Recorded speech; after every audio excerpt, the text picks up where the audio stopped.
Na era pré-1990, o consumo de tabaco e nicotina eram tão habitual quanto beber álcool.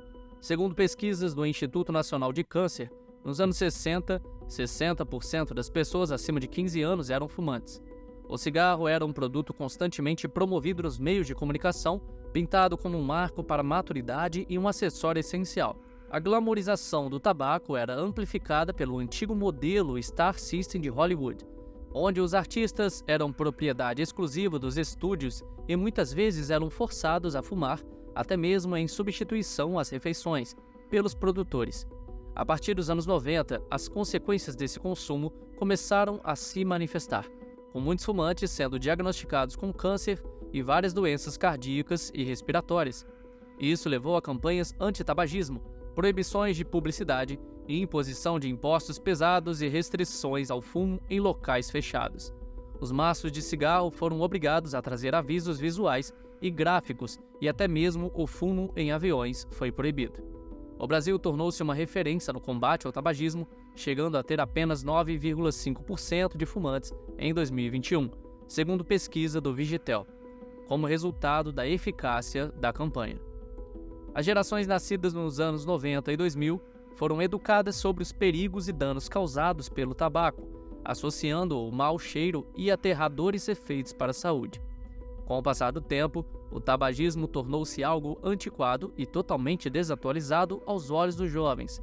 Porém, essa percepção está mudando e o ato de fumar está se tornando novamente atraente para os jovens, mesmo que nunca tenham realmente deixado de existir. O que ocorreu é que após anos de declínio, o número de jovens fumantes está aumentando e um dos principais responsáveis é o vapor. O vapor, essencialmente um tipo de cigarro eletrônico, se tornou popular entre grupos de amigos e virou uma febre entre adolescentes e crianças. É usado com frequência e compartilhado de boca em boca, com a vantagem de poder reproduzir mais de 8.000 sabores diferentes.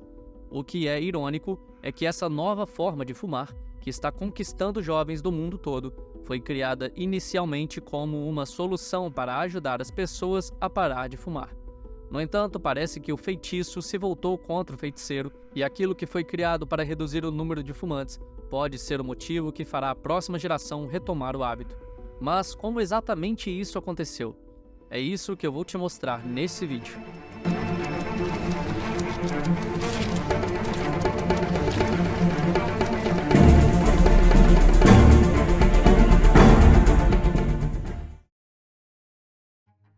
Antes de abordarmos o problema atual, é importante retrocedermos um pouco para entender como um produto inicialmente criado como solução se transformou em um problema.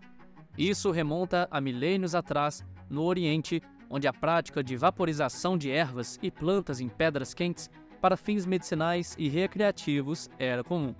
Essa prática, que é hoje culturalmente difundida em países como Índia, Paquistão, Egito e na Península Arábica, é conhecida como narguilé ou arguile e influenciou a criação dos vapors. No século XX, com a crescente popularidade do cigarro, surgiram diversos protótipos e modelos tentando evoluir ou substituir o produto, mas a tecnologia necessária ainda não estava disponível e tais inovações foram simplesmente ignoradas pelas indústrias tabagistas.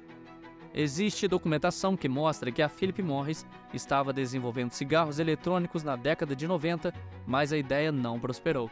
Antes disso, nos anos 60, um modelo de cigarro eletrônico foi patenteado nos Estados Unidos. A mudança veio em 2013 na China, quando um homem chamado Hong Li, um farmacêutico fumante que perdeu o pai para o câncer causado pelo tabaco, teve um sonho profético onde se afundava numa nuvem de vapor. Temendo se seguir o mesmo destino do pai, ele decidiu parar de fumar e, ao mesmo tempo, ponderou se haveria uma forma segura de manter o hábito. Com isso em mente, desenvolveu o primeiro cigarro eletrônico que usava ultrassom para vaporizar a nicotina sem gerar a queima de material e a liberação de substâncias cancerígenas, que são aspiradas diretamente para os pulmões no caso do cigarro convencional. Esse invento ajudou a popularizar o cigarro eletrônico e, a partir daí, surgiram novos produtos, incluindo os vapors e os pods, com características e indicações de uso variadas. Em essência, esses dispositivos transformam um líquido saborizado que pode ou não conter nicotina em vapor. Isso é o que chamamos de vaporização, e não fumar, já que não envolve fumaça. No entanto, a comercialização desses produtos não se restringiu apenas a fumantes e está gerando um novo velho problema. A venda, importação e propaganda de vapers no Brasil é proibida pela Anvisa desde 2009 por falta de dados científicos sobre o produto. Mas uma simples busca por vapor no Google revela lojas especializadas, blogs e vídeos com dicas sobre o produto. Preços variam entre R$ 70 e R$ 700 reais, e os produtos podem ser encontrados facilmente em tabacarias, bares e até mesmo com vendedores ambulantes. Em entrevista com a empresa Bate Brasil, antiga Souza Cruz, maior empresa de tabaco do Brasil, foi revelado que cerca de 2 milhões de brasileiros são consumidores de cigarros eletrônicos e que o mercado cresceu 4 vezes desde 2018. A mesma reportagem indicou que o mercado ilegal de tabaco no Brasil movimenta cerca de 6,2 milhões de reais por ano. É indiscutível que o uso desses dispositivos se tornou uma tendência, principalmente entre os jovens, que são atraídos pela possibilidade de adicionar sabores e pela percepção de que os cigarros eletrônicos são mais seguros. Esses jovens cresceram sabendo que a nicotina é prejudicial, causa danos aos pulmões e traz outras consequências graves. No entanto, ao mesmo tempo, eles também cresceram assistindo a personagens glamurosos fumando nas telas. A vontade de experimentar sempre existiu, mas era reprimida pelas campanhas de conscientização e pelas imagens impactantes nos maços de cigarro. Porém, quando um produto é apresentado como uma opção mais saudável e estilosa, a curiosidade muitas vezes prevalece, e eles finalmente têm a chance de experimentar sem o medo que os acompanhava até então. As mesmas estratégias de marketing utilizadas nos anos 50 e 60 para a venda de cigarros estão sendo aplicadas para as vendas dos vapers nos dias de hoje. Portanto, aquilo que foi concebido como uma solução para os problemas de saúde causados pelo tabaco pode, ironicamente, estar instigando uma nova geração a se tornar dependente de nicotina. Os influenciadores têm um grande papel na popularização do produto, com mais de 3,7 milhões de publicações usando a hashtag Vapers no Instagram, de acordo com a revista Veja. Muitas crianças não percebem que alguns desses dispositivos também contêm nicotina, o que pode conduzi-las à dependência futura. Mesmo os modelos sem nicotina ainda podem levar às complicações pulmonares. Informações conflitantes sobre os diferentes tipos de dispositivos podem confundir aqueles que desejam experimentar e estão tentando aprender mais sobre eles. Os vapers e os pods são os tipos mais comuns, com cada um usando líquidos diferentes. Os vapers utilizam juice, que pode ou não conter nicotina em quantidades menores, enquanto os pods usam nic salts, um tipo de sal de nicotina com uma concentração maior. De acordo com o Hospital Johns Hopkins, mais de 40% das crianças que usam vapers não tinham experiência prévia com tabaco.